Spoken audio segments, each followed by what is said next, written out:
Hello everyone, my name is Richard. Welcome back to my channel, and in this video I'm going to show you how to build wealth. Let's get started. Step number 1, you're going to create a budget and stick to it. Step number 2, you're going to track your finances. I want you to figure out how much money you have coming in and how much money you have going out. Step number 3, I want you to go to the bank and open up 3 accounts. One account is for your check-ins, the second account is for your savings, and the third account is your emergency fund. Your checkings account, that's going to be your everyday spending. Your savings account, that's going to be money that you're going to save and invest. Your third account, that's your emergency fund. And you do not touch that account unless there's an emergency. All right? And I want you to keep your money in a high interest account. I make $300 a month just by keeping my money in a high interest account. Let your money work for you. Step number 4, I want you to write down all your expenses. If you live in an apartment, write down your rent. If you live in a house, write down your mortgage. Write down your groceries, your car note, etc., your utilities. Write down all your expenses, all right? One way to build your wealth is knowing where your money is going, all right? Now, step number 5, I want you to find a good source of income. Most people have a 9-to-5 or a business. So once you have a good source of income, I want you to create margin. Meaning, if you make $60,000 a year, that's $5,000 a month. Only spend $3,000 a month. With that additional $2,000, put it in your savings account, invest it, save it, and let it grow. All right? And live below your means, and don't try to keep up with the Joneses. The Joneses are broke. All right? Step number 6, I want you to find a way to make money in your sleep. That's how the rich makes their money. That's how the rich get rich and stay rich. They have a second source of income. They make money in their sleep. For an example, I wrote a book. I wrote a book titled Another Round. All right, I wrote 2 books. So this is Another Round Part 1, Another Round Part 2. How I make my money in my sleep is that my books are on Amazon. So when they sell, I wake up in the morning, I see what books sold, and that's how much money, and that's how I know I made money in my sleep, because my books sell while I'm sleeping.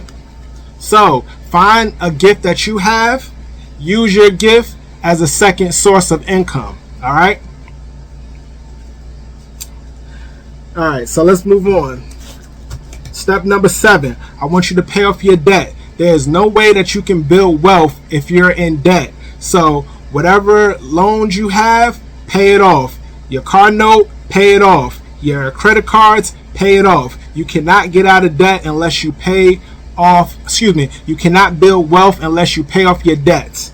All right? And when you're in debt, you pay interest. When you're out of debt, you make interest. So which one do you want? You want to make interest, or do you want to pay interest? All right? And it feels good to own everything. Everything that I have, I own it. My car, I own it. Everything inside my house, I own it. My tablet, I own it. My phone, I own it. It feels so good to own your things. You don't want to keep financing your things. You want to own, okay? All right. Step number 8, I want you to invest in appreciating assets. What is an appreciating asset? Appreciating asset are things that go up in value, like stocks, bonds, and houses, all right? Invest into appreciating assets. Stop putting your money into things that go down in value, which are liabilities, such as cars, cell phones. They don't make money. They just go down in value. Stop financing and stop putting your money into liabilities, all right? So in order for us to build wealth, we have to invest our money into appreciating assets. Step number 8, I want you to buy your time. What does that mean? I'm going to tell you what it means. Instead of using your money to go out and buy the latest shoes or the latest phone, I want you to buy your time. How do you buy your time? This is what you do. If you own a house and you're paying a mortgage, you can call your bank and you can let your bank know that you want to pay for the next 12 months. All right? You want to pay your mortgage for the next 12 months. So if you pay $1,000 a month, call your bank and tell your bank you want to pay up to 12 months. So you want to write them a check for $12,000. Get it out the way. You're buying your time. So now 12 months of mortgage is done. So now you have all that time where you can put your money into somewhere else, like investing. Buy your time. All right? Now, step number 10, Once you're out of debt, once you build wealth, once you buy your time, now you can do things like give back, give to charities. And I also want you to use some of your wealth to leave to the next generation. Okay? That's called building generational wealth. All right? It's not always about buying the latest and greatest. It's also thinking about the next generation. Okay? We have to start creating generational wealth. So those are the 10 steps on building wealth. All right? Now, it's not going to be easy. You're not going to be able to do it overnight, but it's all about just taking that first step and not looking back. All right?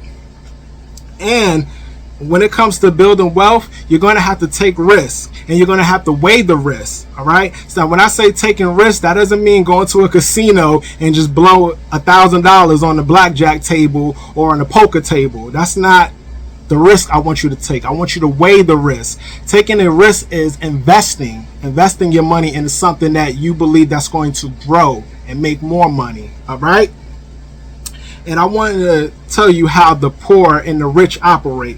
See, the poor, they go to work. Everybody goes to work, but let me show you how the poor and the rich do things differently. The poor, they go to work and then they make their money and then they buy things. The rich, they go to work, they make their money, and they buy a money-making machine, and then they use the money that they made for the machine to buy things. So I need you to start thinking like the rich. When you get your paycheck, it's not always about going to buy the latest and greatest. It's about putting that money into a machine that's going to make more money, and then you can use that money to buy the things that you want to buy. Okay? And there's a difference between being rich and being wealthy. All right? Rich, that's just having a lot of money. Wealthy, that's having money and you don't owe anybody. That's why it's very important to get out of debt. You want to be wealthy, not rich. Okay? And I also want to talk about trading your time for money. It's good to have a 9-to-5, but you don't want to just rely on a 9-to-5. And the reason why I say that is because when you work a 9-to-5, you're just trading your time for money. And there's only 24 hours in a day. So when you trade your time for money, there's a cap, right? Let me give you an example. So basically, when you trade your time for money, if you make, let's just say you make $20 an hour, right? So 20 times 8, that's $160. Most people work an 8-hour shift, so you're only making $160 for the day. That's what happens when you trade your time for money. I need you to figure out what gift that you have inside, use that gift, and trade your talent for money. Okay? Like I told you, I like to write. I wrote 2 books. So I have a 9-to-5, but outside of my 9-to-5, my gift is writing. So I use my gift and put it into a book, and now I'm trading my talent for money instead of my time. All right? So that's the video. I want you to go out there and build some wealth, and I want you to create your own dreams, because if not, somebody's going to hire you and build their dream. All right, that's my video. See y'all on the next one. Leave a comment. I love you guys. Peace out.